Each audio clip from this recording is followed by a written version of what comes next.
Hey, what's going on? I appreciate you for being here. I'll try to make this as quick as possible, although there is quite some information you see in front of you. So what does this refer to? As you see in the center, you, and you're going to see where that appears, while also realizing you are part of this equation in which the future relies on heavily, especially as this is brought to you by a smart device. So you may wonder, what are all these networks on the side, and how do these apply to you? Well, it's simple.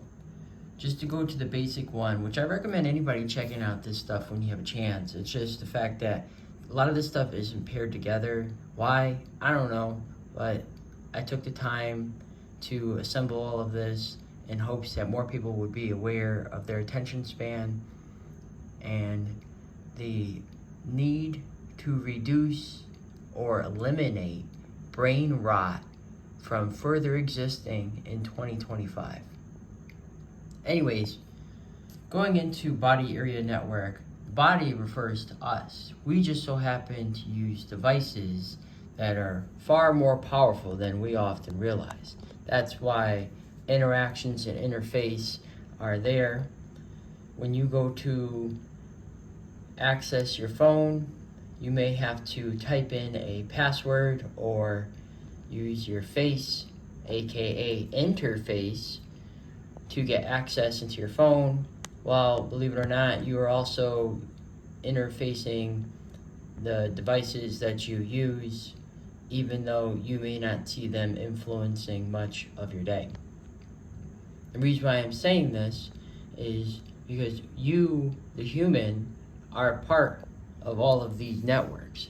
Without you, in a sense, this is nano network, so as it says 1 billionth of a meter, which also manipulates materials at a molecular level. I mentioned that very similar over here.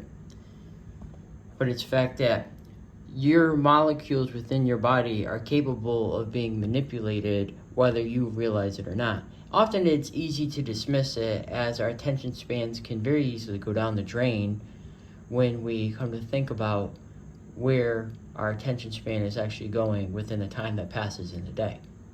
An example is if you're doom scrolling, or passive scrolling, whatever it is that you call it, and before you know it, the sun is gone and night is here, of where did the time go? And a great reminder of that is this video.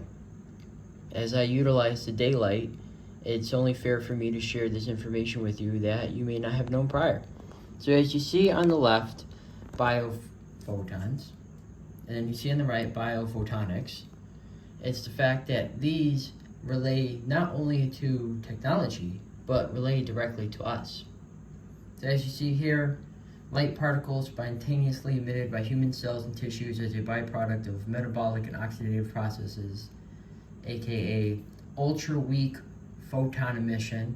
So even though it's considered weak light particles, it's the fact that these are light particles. Light particles refer to the light that resides from within, even if you may not see it externally. It's the fact that it exists. It's a reminder of why you matter, not only for your significance of existence today and the good that you can additionally accomplish and along with assist others to then they can additionally accomplish more in their life, but it's the fact that you within biology physically matter. And what does that mean with the technology you're using today? It's very simple. It's the fact that we are not aware across the board of how influential this technology can play in our lives.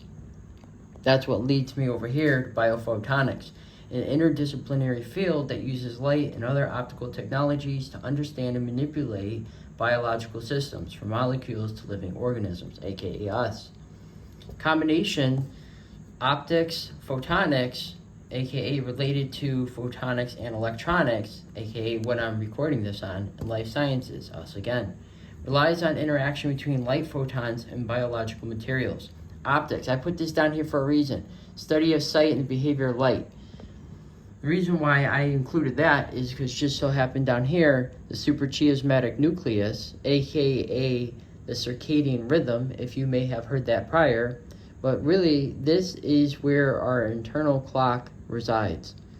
Located in the hypothalamus, as mentioned here, and then the influences, as you see here, which just so happens, stress, last but not least, is an area that unfortunately civilization is struggling with widespread. However, hopefully this video brings a little bit more awareness to us being conscious of our use of technology and how our technology relies on us for it to additionally expand onto that of the other networks. But getting back down here, one of the things that I really want to get across is that these are sensitive to the light signals from the eyes.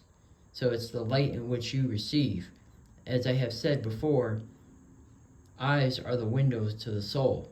And so for the fact that they are the windows to the soul, and how this suprachiasmatic nucleus influences our circadian rhythm, although we don't think much about the suprachiasmatic nucleus, it's a fact, it exists. And we all have brains, which means that we can all be on the same page about us being more aware of falling into a trap of being distracted or really getting caught up in drama entertainment that takes us away from us accomplishing lifelong goals that previous generations would hope they could accomplish within their lifetime.